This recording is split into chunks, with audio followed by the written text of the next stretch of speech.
चलते हैं अपने नए टॉपिक इंटीग्रेशन पे।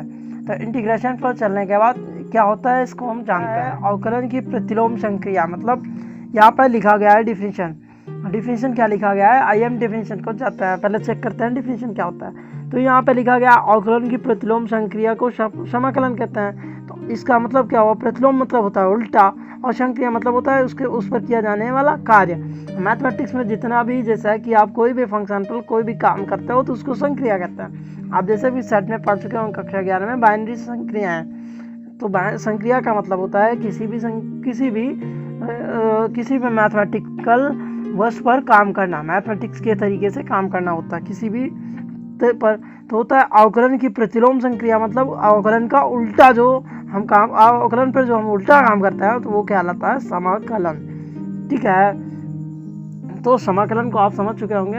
आपको ये जनरल कंडीशन, मतलब जनरल तरीके से आप समझ चुके हैं कि समाकलन क्या कहता है। यहाँ पे जो लिखा हुआ है इसका हिंदी। तो आइए चलते हैं, तो समाकलन होगा क्या। चलिए, यहाँ पर दिया गया है यदि किसी फलन f(x) का x के सापेक्ष अवकलन f(x) है। इसका मतलब क्या हुआ, मान लीजिए आपको कोई फंक्शन दिया गया है f(x) मान लीजिए आपको फंक्शन दिया गया है x² + y²। चलिए, x² + y² दिया गया है। अगर हम इसका x के सापेक्ष अवकलन कर दें, मतलब dy/dx निकाल लें, तब क्या होगा। मान लीजिए वो f(x) आ रहा है, आपका कोई फंक्शन f(x) है, कैपिटल f(x) है, और उसको हम अवकलित कर रहे हैं, मतलब उसका डिफरेंशिएशन कर रहे हैं, और डिफरेंशिएशन x के रिस्पेक्ट में कर रहे हैं। तो उसका मान लीजिए जो आता है हमें डिफरेंशिएशन जो होता है उसका f(x) आता है। तब हम कहते हैं कि फलन f(x), मतलब जो उसका डिफरेंशिएशन आ रहा है उसका x के सापेक्ष प्रति अवकलन, मतलब उसका उल्टा कर देते हैं, एंटी डेरिवेटिव, मतलब उसका उल्टा अवकलन करता है। उसका जो आ रहा है उसका आंसर अवकलन करने पर उसका अगर हम उल्टा अवकलन कर दें तब वो हमारा क्या कहलाएगा, ये समाकलन कहलाएगा। अब आप लोगों को समझ में आ चुका होगा। मान लीजिए आपको, और यहाँ पे दिया गया है इसको इस चिन्ह से प्रदर्शित करते हैं, ये होता है इसका प्रतीक। अगर आप इसको कहीं पे इस टाइप से नोटेशन बना देते हैं तो वो समाकलन का प्रतीक होता है। तो चलिए, आपको यहाँ पे बेसिक यहाँ पे लिखा गया है, आप जैसे देख सकते हैं यहाँ पे लिखा है dy/dx f(x) है, आपका f(x) है। तो यहाँ पे जो आप यहीं पे पढ़े हैं वही यहाँ पे इसको समझाया गया है। आइए कैसे समझाया गया है। मान लीजिए आपको दिया गया था, कह रहा था यहाँ पे यदि किसी फलन f(x) का f(x) का x के सापेक्ष अवकलन f(x) है। तो यहाँ पर देख लीजिए d/dx x के सापेक्ष अवकलन करना है, ये ना फंक्शन हमारा f(x) और इसका अवकलन f(x) हमें को प्राप्त हो रहा है। तब इसका उल्टा अगर हम इसका समाकलन करते हैं तो हमें जो जिस फंक्शन का हमने अवकलन किया था वही फंक्शन हमको दोबारा मिलता है। तो आप जैसा समझ रहे, जो आपका यहाँ पर डिफिनीशन में लिखा गया था वही आपका यहाँ पे लिखा गया है। तो आइए चलते हैं इसके बारे में और जानकारी लेते हैं। तो स्टूडेंट्स, चलिए हमारा टॉपिक नेक्स्ट है। चलिए हम चलते हैं समाकल और समाकल क्या होता है, मतलब इंटीग्रल और इंटीग्रैंड क्या होता है। तो जिस फंक्शन का हम समाकलन कहते हैं उसको इंटीग्रैंड कहते हैं, और जो हमको प्राप्त होता है उसको इंटीग्रल कहते हैं। मतलब क्या हुआ, चलिए आइए हम सीख लेते हैं थोड़ा भैया जी। इसका मतलब ये हुआ, मान लीजिए आपका फंक्शन dy/dx f(x) था, जो हमें स्मॉल f(x) प्राप्त हो रहा था, मतलब आपका फंक्शन था, इसका हमने अवकलन किया, जब अवकलन करने के बाद ये प्राप्त हो रहा था। अभी सेकंड में हमको मान लीजिए इसका समाकलन हम करते हैं f(x) का dx पे, तो हमें मान लीजिए f(x) मिल रहा, यही मिल रहा है मान लीजिए। तब भैया जी स्टूडेंट्स, यहाँ पे जो f(x) dx है, इसका जिसका हम अवकलन कर रहे हैं इसको इंटीग्रैंड कहते हैं, और जो हमें प्राप्त हो रहा है, मतलब मान लीजिए कैपिटल ऑफ f(x), तो ये हमारा कहलाएगा इंटीग्रल, और जिसका हम कर रहे हैं इंटीग्रेशन वो कहलाएगा हमारा इंटीग्रैंड, समाकल्य, और ये जो कहलाएगा ये समाकल कहलाएगा। आपको समझ में आ गया है समाकल्य तथा समाकलन, समाकल क्या होता है। तो आइए चलते हैं हम अपने नेक्स्ट पॉइंट पे। तो स्टूडेंट्स, हम लोग यहाँ तक आके पहुँच चुके हैं। समाकल्य और समाकलन क्या होता है ये सब तो हमको पता चल चुका। अभी बात आती है कि समाकलन कितने प्रकार का होता है। ये तो हम समझ चुके हैं कि समाकलन ये होता है, समाकलन ये होता है कि मान लीजिए अवकलन का प्रतिलोम होता है, प्रतिलोम अवकलन पर जो प्रतिलोम संक्रिया की जाती है वही समाकलन कहता है। लेकिन ये अभी हमें समझ में नहीं आया समाकलन कितने प्रकार का होता है। तो हम बता दें किसी चीज़ का होने का दो चीज़ होता है। मान लीजिए ये पेन है आपके पास, इस पेन का होने का कितना प्रायिकता है, दो प्रायिकता है, या तो ये पेन होगी या तो नहीं होगी। यहाँ पर अभी आप कहीं पे गए हों और आपके घर पे मान लीजिए कोई मेहमान आए हों और आप जहाँ पर गए हों आपका मित्र कहे कि आपके घर पर कोई आया है, तो आपके घर पहुँचने तक क्या पता है कि आपका वो रिश्तेदार या फिर रिलेटिव वहाँ कब तक रहेगा, ये आपको निश्चित है या नहीं है, तो ये आपका अनिश्चित है। तो इसी तरीके से समाकलन भी है। तो समाकलन आपका दो तरीके से होता है, एक समाकलन वह होता है जो निश्चित होता है और एक समाकलन वह होता है जो अनिश्चित होता है। तो पहले चलिए हम इनडेफिनिट इंटीग्रल पढ़ता है, जिसको हिंदी में कहते हैं अनिश्चित समाकलन। तो आइए हम इसके बारे में सीखते हैं। तो स्टूडेंट्स आइए चलिए हम सीखते हैं समाकलन के प्रकार, टाइप्स ऑफ इंटीग्रेशन। तो टाइप ऑफ इंटीग्रेशन क्या होता है, तो पहला आए कि समाकलन के होने की अनिश्चितता होगी या फिर उसके अनिश्चितता होगी। अभी ये क्या होता है और ये क्या होता है, निश्चित और अनिश्चित, ये कुछ नहीं रहा सर। चलिए आइए हम बताते हैं कैसे होता है।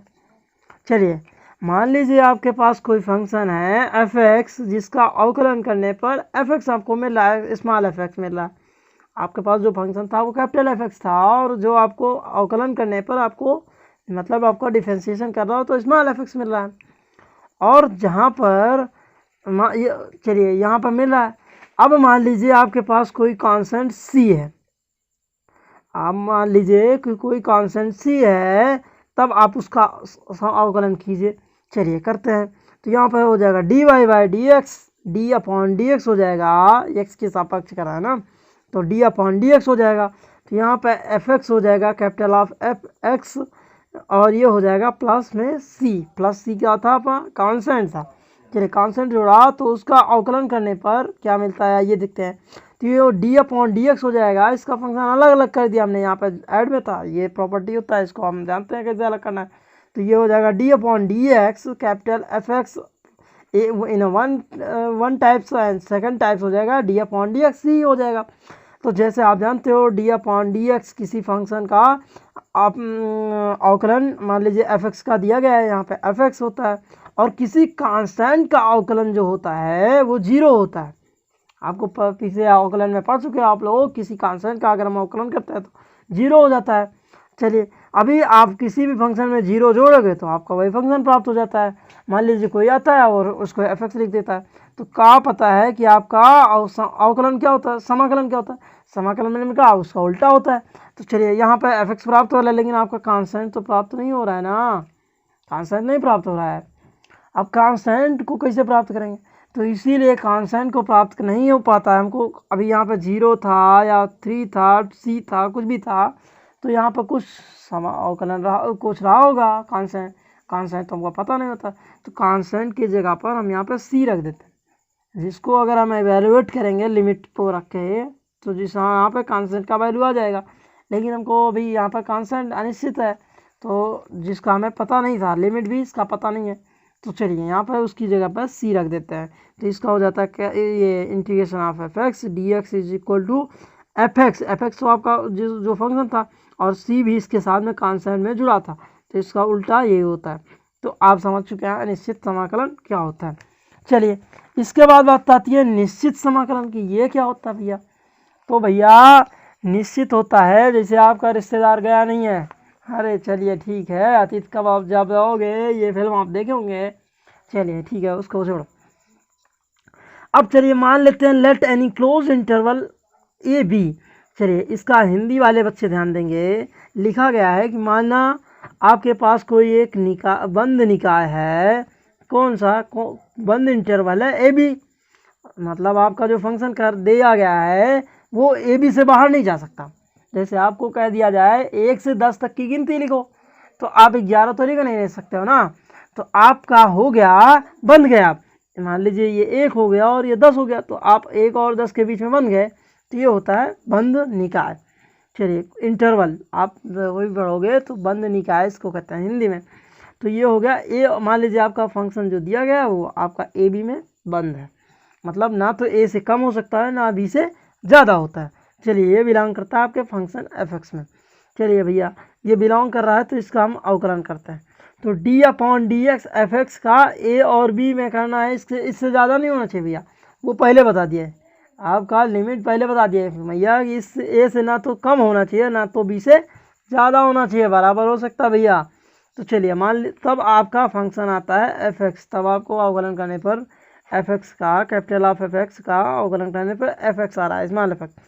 तब भैया क्या होता है, तब अगर आप इसका समाकलन करेंगे तब आपका इंटीग्रेशन हो जाएगा। लिमिट आपको दिया गया है कि भैया आप ना तो ए से कम कर सकते हो ना से बी से ज़्यादा कर सकते हो, तब आपका समाकलन क्या हो जाएगा, एफ ऑफ एक्स आपका लिमिट होगा ए से बी तक।